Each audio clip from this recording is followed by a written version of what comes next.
Why is one child very quick to get things done and then another child is taking their time? It's so important to understand which temperament our child might have so that we can best communicate with them and also guide them to success. I thought that my child was just being difficult. I didn't realize that they were just wired differently than me.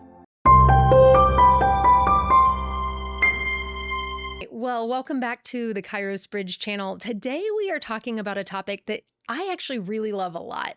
It's something that when I talk to parents about this, I see light bulbs go off. When parents learn this concept of temperament, they say, oh my goodness, I thought that my child was just being difficult. I didn't realize that they were just wired differently than me. And I have invited a trusted colleague whose insight I trust deeply, Dr. Gina Cruz from LearningRx and Brain Bridge Connection, to have this conversation with me. So welcome, Dr. Cruz. Thank you very much, Bethany. Yes, I love this topic as well. It's very intriguing, isn't it? It is. It is. And, you know, honestly, for the audience, I'm going to share a little bit about how we first started having this conversation. A few months back, you came to me for a consultation from a parent-child perspective, which is where my expertise sits. And you had said, this is what we're noticing. Like, do you think that this might be something to dive into?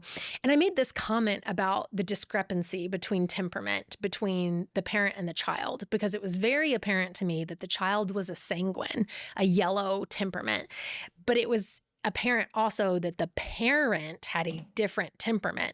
And because of that, there was some clashing that was going on, but also some support and some language that could be adapted to change to help support the child better.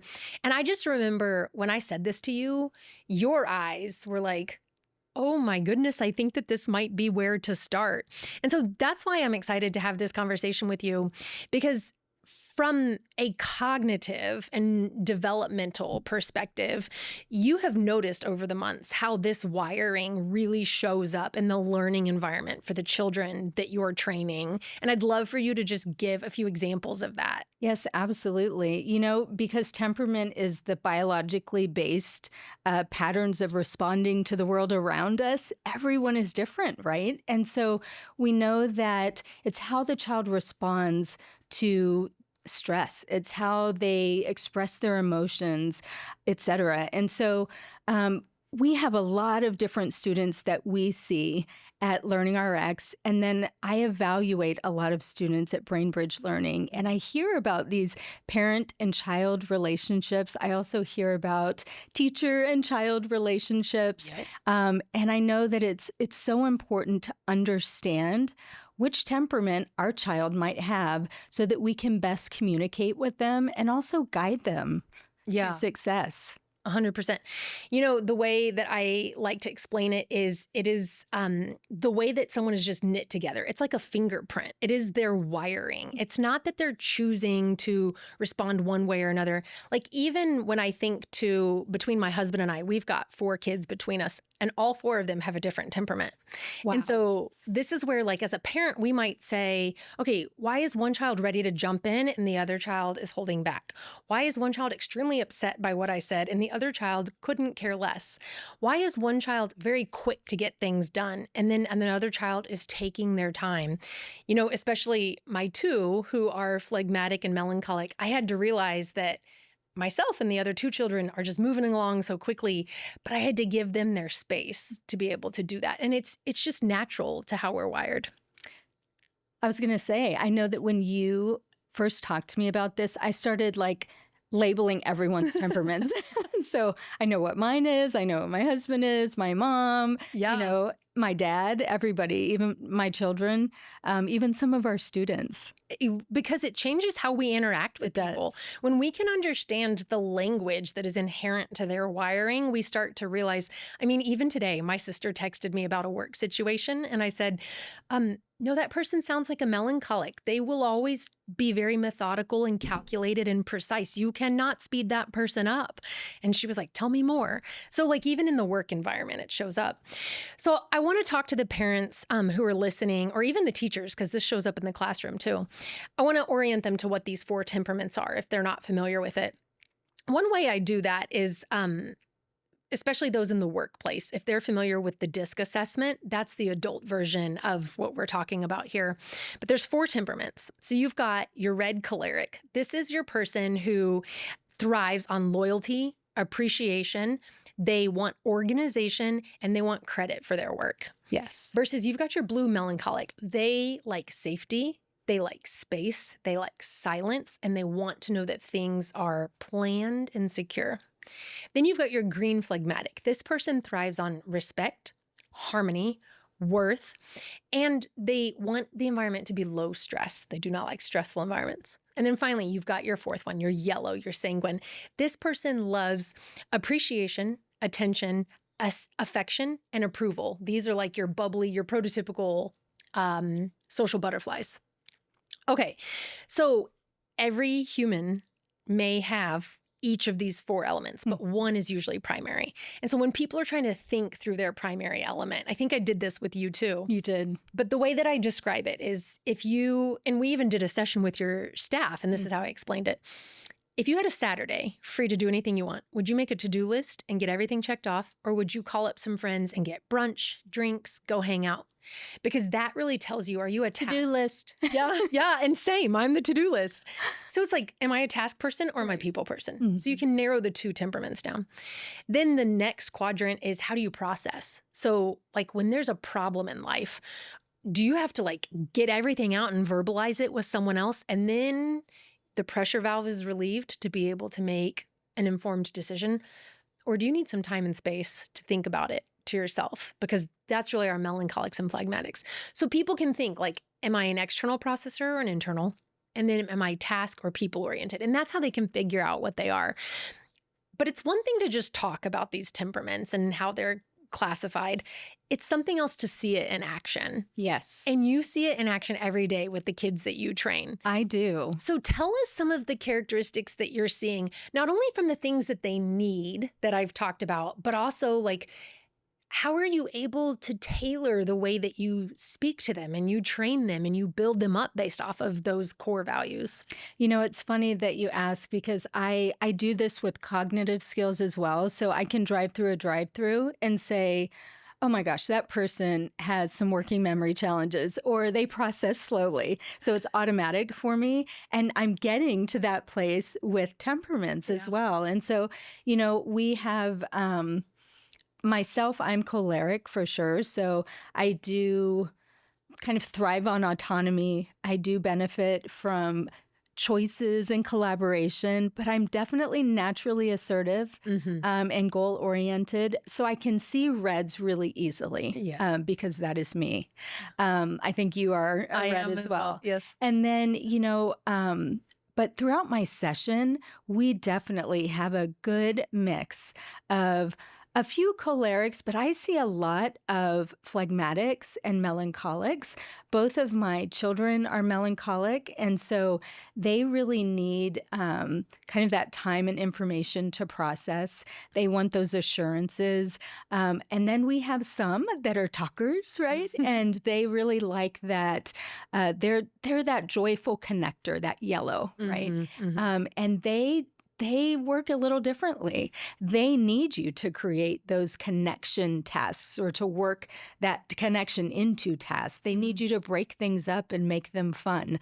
And to, you know, because their language is fun. They want fun. That's right. Yeah. That's right. And so you have to almost allow for some of that, or you shut them down. 100%. And I think they need positive reinforcement, right? Exactly. I think that's the thing that as parents and teachers, we can realize, like the first time that you see it happen is when you have that aha moment where you look and you say like, oh, I just shut down their temperament versus I've said something that has built their temperament up. So for your blue melancholic, if you're like, the paper doesn't need to be perfect, stop erasing, just hurry up and turn something in. That completely devalues that perfection that they seek, that meaning that they put into their work. Yes, absolutely. And, you know, as teachers, as, you know, even a center director, I don't want to shut my students down. I want them to thrive. And so even as a parent, I want my children to thrive. And so really tapping into their temperament and adjusting how you communicate with them, adjusting what opportunities you provide for them and just the language that you use is so valuable. Yeah. So let's talk a little bit maybe about the sanguine, because you mentioned this fun element. They are looking for fun, and they're often silly and outgoing and rambunctious. And if we frame that in the wrong way, it really shuts down their passion. But there is a way to channel that. So like, what do some of your trainers do to help channel that yellow sanguine to stay on task, but to still honor the fun and the appreciation that they need? Some of what we do is we kind of allow that connection to happen. So first of all, you really, really need to build rapport with these individuals. You do with any student that we have. Also maybe that the melancholic child as well. But these kiddos need those opportunities to connect and talk. And so while training at LearningRx, or when I'm working with parents with BrainBridge Learning, to just kind of look at that environment, look at how they're working with their own student or child, how teachers are working with students and children. This child, while they may talk a lot and they may bring that hyper energy and enthusiasm to things, they're more playful. There are times and places for that, but we can also use it in microbits, right? Yeah. To still give them those opportunities so that we don't completely squelch their wonderful, bright energy. Yeah. And so what we will do sometimes is they can earn those talking times. You know, if they work hard, we can break up into, we're working hard, we're doing that hard stuff, and then we'll let them talk or ask us some questions or whatever, however they're wanting to connect, and then we'll go back to the hard work again. So I think there's room for that. In a classroom, that might look like a teacher incorporating social activities into learning projects, right? Where teams can work together. That's where they thrive. Yeah. Well, and I think that you and I both being choleric, it's sometimes easier to adapt the environment to the choleric. But there are also times, especially if I think about a teacher or some of your trainers, the cholerics are very goal oriented. So that usually makes learning a bit easier for them. But they also have this this drive about them of how things need to happen, and they want to be in charge. And sometimes that can be labeled as bossy. Right. And so I've seen teachers sometimes give them something that they can lead to where it's like, okay, this is what you're in charge of. Versus the flip side to that is like, okay, we do also have to learn sometimes to follow other people. And so I think in the same way that you mentioned for the yellows, like there's time for fun. And we'll do that right after we finish this. Right. Like for the reds, what are some of the things that you've seen your trainers do? I really think, well, first of all, I was thinking the classroom first, really.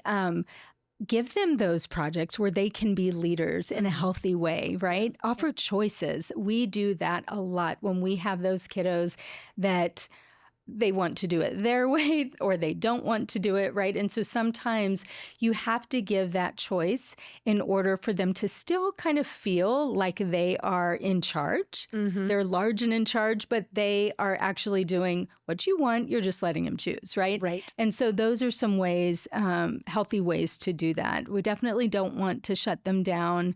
I thrive from praise and encouragement just as much as somebody that is melancholic, might need that. And so I think there are so many different strategies that we can use, but choice is a big one that we use with cholerics. Yes, for sure. And then you mentioned the melancholic. And so tell us a little bit more about that praise and how that's useful for the melancholic. Yes, I really feel like these individuals, while phlegmatics really are more scared to take risks, and they need that prompting and that encouragement, I do think melancholics also need that reassurance. And they are sometimes scared. They're scared to fail. They're scared to try because they'll fail, right? And so really offering them, telling them it will be okay, but also like letting them kind of find their way in it while you're being very positive and just offering that assurance so that they don't worry so much. I think they're deep thinkers. Yes. So they worry a lot. They observe very well. They're detail oriented, right? And so we want to make sure that those are gifts. Yeah. as well, Yeah. right? So those are Those good are our things. engineers, our architects. They are. Yes, Yes. exactly. And that is really how my boys are. I think they also need to taste success to a degree to be assured, Yeah. that they can do it. Well, and actually, that's a really great mention about taste success. And that's where you had mentioned, some of like the forward thinking of like, and this is where executive function comes into it, because in order to be able to continually work towards something, we have to have an emotional anchor to something in the future. It is a goal that we have set. And so that our mind believes we can grow to this thing that we're really looking forward to and we're really hoping for. And so those little tastes of success, actually, the science has shown that the dopamine hits that come from the steps in the process are as important as the dopamine hit that comes from the end accomplishment. And so building that out for the melancholics, I think, is huge to give them that encouragement of still put the value and the time in it, but it doesn't have to be perfect. Exactly. You're doing good work. Yes. I love it. Yes. Okay, well then let's talk about the last one, the phlegmatic. This is our child who they like respect, peace, harmony, low stress, and they want to feel like the things that they are saying and doing are valued and that have worth. Yes. So how do you see that show up in some of your training? They're that definite steady peacemaker, right? Yes. And so they need something different. They really are a little bit afraid too, wouldn't you say? In a sense, afraid to take those risks.